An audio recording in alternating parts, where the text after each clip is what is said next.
স্বাগতম তোমাদের প্রিয় চ্যানেল অধ্যয়ন শুরু করার আগে বইটি খুলে রাখুন আর আমার সাথে পড়তে থাকুন। আমাদের এই ছোট্ট চ্যানেলটি সাবস্ক্রাইব করতে ভুলবেন না। চলুন শুরু করি।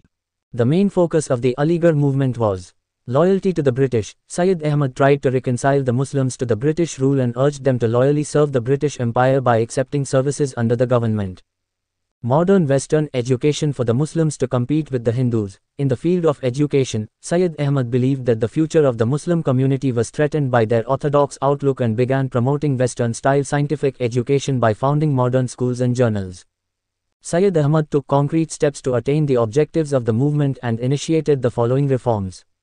আলিগড় আন্দোলনের মূল কেন্দ্রবিন্দু ছিল ব্রিটিশদের প্রতি আনুগত্য। সৈয়দ আহমদ মুসলমানদের ব্রিটিশ শাসনের সাথে মিলিত করার চেষ্টা করেছিলেন এবং সরকারের অধীনে সেবা গ্রহণ করে তাদের আনুগত্যের সাথে ব্রিটিশ সাম্রাজ্যের সেবা করার আহ্বান জানান। হিন্দুদের সাথে প্রতিদ্বন্দ্বিতা করার জন্য মুসলমানদের জন্য আধুনিক পাশ্চাত্য শিক্ষার ক্ষেত্রে সৈয়দ আহমেদ বিশ্বাস করতেন যে মুসলিম সম্প্রদায়ের ভবিষ্যৎ তাদের গোড়া দৃষ্টিভঙ্গির কারণে হুমকির মুখে পড়েছে এবং আধুনিক স্কুল ও জার্নাল প্রতিষ্ঠা করে পশ্চিমা শৈলীর বৈজ্ঞানিক শিক্ষার প্রচার শুরু করেছেন। সৈয়দ আহমদ আন্দোলনের লক্ষ্য অর্জনের জন্য দৃঢ় পদক্ষেপ গ্রহণ করেন এবং নিম্নলিখিত সংস্কারের সূচনা করেন। Educational reform. In 1875, Sir Syed opened the Mohammedan Anglo-Oriental College at Aligarh, where instruction was imparted both in Western arts and sciences and Muslim religion. Hindus, Parsis and Christians had freely contributed to the funds of this college and its doors were also open to all Indians. Soon Aligarh emerged as the center of religious and cultural revival of the Muslim community. The school provided the nucleus for the formation of Aligarh Muslim University, AMU, in 1920, known more as a movement than as an academic institution. শিক্ষাগত সংস্কার। 1875 সালে sir Syed আলীগড়ে Mohammedan Anglo Oriental college খোলেন, যেখানে পাশ্চাত্য শিল্প ও বিজ্ঞান এবং মুসলিম ধর্ম উভয় বিষয়েই শিক্ষা দেওয়া হয়। হিন্দু, পার্সি এবং খ্রিস্টানরা এই কলেজের তহবিলে অবাধে অবদান রেখেছিল এবং এর দরজাও সমস্ত ভারতীয়দের জন্য উন্মুক্ত ছিল। শীঘ্রই আলীগড় মুসলিম সম্প্রদায়ের ধর্মীয় ও সাংস্কৃতিক পুনরুজ্জীবনের কেন্দ্র হিসেবে আবির্ভূত হয়। স্কুলটি 1920 সালে আলীগড় মুসলিম বিশ্ববিদ্যালয় AMU গঠনের জন্য নিউক্লিয়াস প্রদান করে, যা একটি একাডেমিক প্রতিষ্ঠানের চেয়ে একটি আন্দোলন হিসাবে বেশি পরিচিত। Social reform. Syed Ahmad condemned the customs of polygamy and murder and advocated the spread of education among women. He taught tolerance and urged the people to develop rational outlook and freedom of thought. He attacked the system of Piri and Muridi, in which the Pirs claimed to be followers of the Sufi school and passed on mystic words to their murids, disciples. He also denounced the institution of slavery, calling it un-Islamic. He propagated his progressive social ideas through his magazine Tahzeeb-ul-Akhlaq, Improvement of Manners and Morals. His other literary works included Tuhfa-i-Hasan and the Loyal Mohammedans of India. সামাজিক সংস্কার। সৈয়দ আহমদ বহুবিবাহ ও পর্দা প্রথার নিন্দা করেন এবং নারীদের মধ্যে শিক্ষা বিস্তারের পক্ষে কথা বলেন। তিনি সহনশীলতার শিক্ষা দেন এবং যুক্তিবাদী দৃষ্টিভঙ্গি ও চিন্তার স্বাধীনতা গড়ে তুলতে জনগণকে আহ্বান জানান। তিনি পীর ও মুরিদি প্রথাকে আক্রমণ করেছিলেন, যেখানে পীররা নিজেদেরকে সুফি মাযহাবের অনুসারী বলে দাবি করতেন এবং তাদের মুরিদের, শিষ্যদের কাছে অতীন্দ্রিয় বাণী প্রেরণ করেছিলেন। তিনি দাসত্বের প্রতিষ্ঠানটিকে অন-ইসলামিক আখ্যা দিয়ে নিন্দা করেছিলেন। তিনি তার তাহজিবুল আখলাক, আচার ও নৈতিকতার উন্নতি পত্রিকার মাধ্যমে তার প্রগতিশীল সামাজিক ধারণা প্রচার করেন। তার অন্যান্য সাহিত্যকর্মের মধ্যে রয়েছে তুহাফা-ই-হাসান এবং ভারতের অনুগত মুহাম্মাদান। Religious reform. Syed Ahmad respected all religions and spoke against religious fanaticism and bigotry.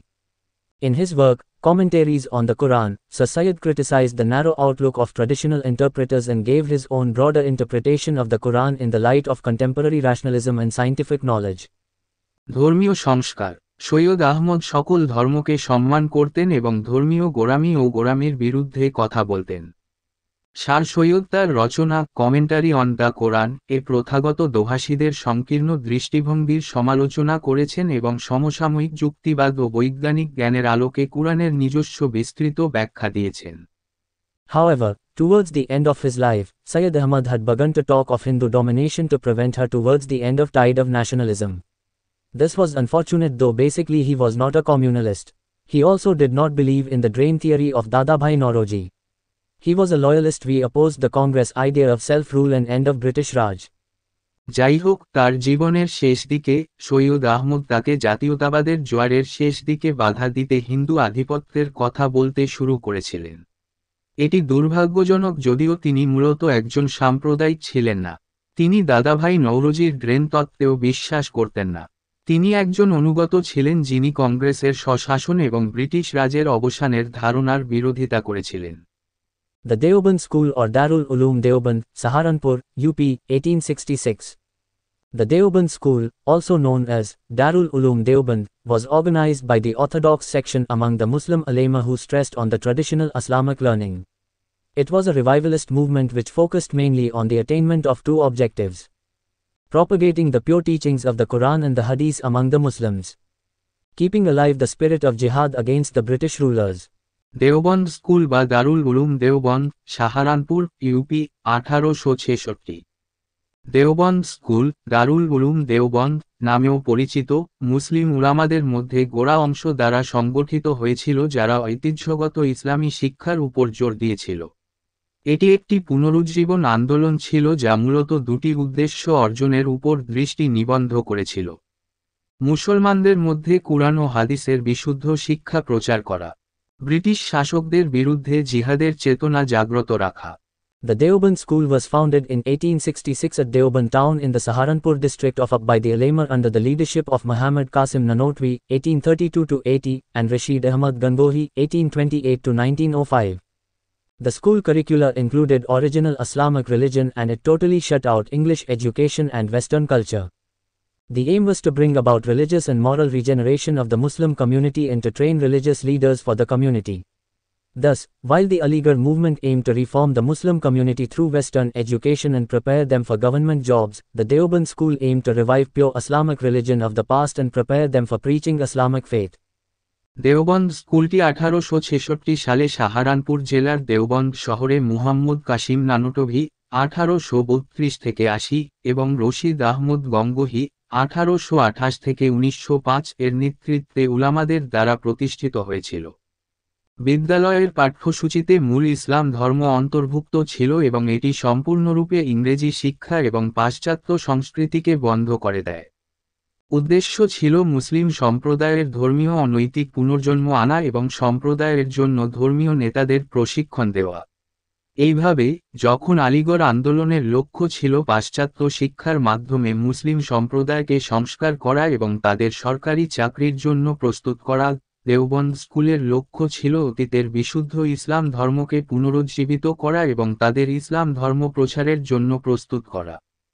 In 1885, the Deoband school welcomed the formation of the Indian National Congress. In 1888, the Deoband ulema issued a fatwa, religious decree, against Syed Ahmad Khan's organizations, the Patriotic Association, and the Mohammedan Anglo-Oriental Association. The critics often pointed out that the main aim of Deoband school was to oppose the activities of Syed Ahmad, more than anything else. 1885 সালে Deoband school ভারতীয় জাতীয় কংগ্রেস গঠনকে স্বাগত জানায়। 1888 সালে দেওবন্দের উলামা সৈয়দ আহমদ খানের সংগঠন the patriotic association এবং দ্য মুহাম্মদান অ্যাংলো ওরিয়েন্টাল অ্যাসোসিয়েশন এর বিরুদ্ধে একটি ফতোয়া, ধর্মীয় আদেশ জারি করেন। সমালোচকরা প্রায়শই উল্লেখ করতেন যে দেওবন্দ মাযহাবের মূল লক্ষ্য ছিল সৈয়দ আহমদের কার্যকলাপের বিরোধিতা করা, অন্য কিছুর চেয়ে বেশি। Mahmud ul Hasan, 1851-1920, the new Deoband leader, tried to work out a balance between the religious and political aspirations of the Muslims in the overall context of national unity. He thus added a political and intellectual content to the religious ideas of the school. The Jamaat ul Ulema later gave a concrete shape to Hasan's ideas. দেওবন্দের নতুন নেতা মাহমুদ উল হাসান, 1851 থেকে 1920, জাতীয় ঐক্যের সামগ্রিক প্রেক্ষাপটে মুসলমানদের ধর্মীয় ও রাজনৈতিক আকাঙ্ক্ষার মধ্যে ভারসাম্য তৈরি করার চেষ্টা করেছিলেন। এইভাবে তিনি স্কুলের ধর্মীয় ধারণাগুলিতে একটি রাজনৈতিক এবং বুদ্ধিবৃত্তিক বিষয়বস্তু যুক্ত করেছিলেন। জামাত উল উলামা পরে হাসানের ধারণাকে একটি সুনির্দিষ্ট রূপ দেয়। Shibli Nomani, a supporter of the Deoband school, favored the introduction of English language and Western sciences in the education system. He founded the Darul Uloom in Lucknow in 1894–96. He had faith in the idealism of Congress and advocated peaceful coexistence between the Hindus and the Muslims. Deoband স্কুলের সমর্থক শিবলি নোমানি শিক্ষা ব্যবস্থায় ইংরেজি ভাষা ও পাশ্চাত্য বিজ্ঞান প্রবর্তনের পক্ষে ছিলেন। তিনি 1894 থেকে 96 সালে লখনৌতে দারুল উলুম প্রতিষ্ঠা করেন। তিনি কংগ্রেসের আদর্শবাদে বিশ্বাসী ছিলেন এবং হিন্দু ও মুসলমানদের মধ্যে শান্তিপূর্ণ সহাবস্থানের পক্ষে ছিলেন। Ahmadiyya Movement, Punjab, 1889. The Ahmadiyya movement was an Islamic religious movement founded in Punjab towards the end of the 19th century. The movement takes its name from its founder Mirza Ghulam Ahmad, 1835–1908, born in the town of Qadian in Punjab, who claimed that he was the awaited Messiah and Mahdi prophesied by Prophet Muhammad and foretold by the Holy Quran. He proclaimed that Muslim religion and society has deteriorated to the point requiring divine intervention and that Allah has chosen him as the renewer, Mujaddid, of Islam. Ahmadiyya আন্দোলন পাঞ্জাব 1889। আহমদিয়া আন্দোলন ছিল 19 শতকের শেষের দিকে পাঞ্জাবে প্রতিষ্ঠিত একটি ইসলামী ধর্মীয় আন্দোলন। আন্দোলনের নামটি এর প্রতিষ্ঠাতা মির্জা গুলাম আহমদ 1835 থেকে 1908 থেকে নেওয়া হয়েছে, যিনি পাঞ্জাবের কাদিয়ান শহরে জন্মগ্রহণ করেছিলেন, যিনি দাবি করেছিলেন যে তিনি প্রতীক্ষিত মসীহ এবং মাহদী ছিলেন নবী মুহাম্মদের ভবিষ্যদ্বাণী এবং পবিত্র কুরআন দ্বারা ভবিষ্যদ্বাণী করা হয়েছিল। তিনি ঘোষণা করেছিলেন যে মুসলিম ধর্ম ও সমাজের এমন অবনতি হয়েছে যে ঐশ্বরিক হস্তক্ষেপের প্রয়োজন হয় এবং আল্লাহ তাকে ইসলামের পুনর্নবীকরণকারী, মুজাদ্দিদ হিসেবে মনোনীত করেছেন। Mirza Ghulam Ahmad stated that all the major world religions were propounded by God himself and were part of God's plan towards the establishment of Islam as the most complete and final religion. The message of all religions was, therefore, essentially the same as that of Islam, albeit incomplete. Thus, the movement laid stress on non-violence and tolerance of other faiths, though he also believed that other religions had drifted away from their original form and had been corrupted. Mirza গোলাম আহমদ বলেন যে সমস্ত প্রধান বিশ্ব ধর্মগুলি স্বয়ং ঈশ্বরের দ্বারা উত্থাপিত হয়েছিল এবং ইসলামকে সবচেয়ে সম্পূর্ণ এবং চূড়ান্ত ধর্ম হিসাবে প্রতিষ্ঠার জন্য ঈশ্বরের পরিকল্পনার অংশ ছিল। তাই সকল ধর্মের বাণী ছিল মূলত ইসলামের মতোই, যদিও অসম্পূর্ণ ছিল। এইভাবে আন্দোলন অহিংসা এবং অন্যান্য ধর্মের সহনশীলতার উপর জোর দেয়, যদিও তিনি বিশ্বাস করতেন যে অন্যান্য ধর্মগুলি তাদের আসল রূপ থেকে দূরে সরে গেছে এবং কলুষিত হয়েছে। Thus, it may be said that the Ahmadiyya movement was based on liberal principles and believed in universality of religion, much like the Brahmo Samaj. It opposed jihad and stood for modern education among the Muslims.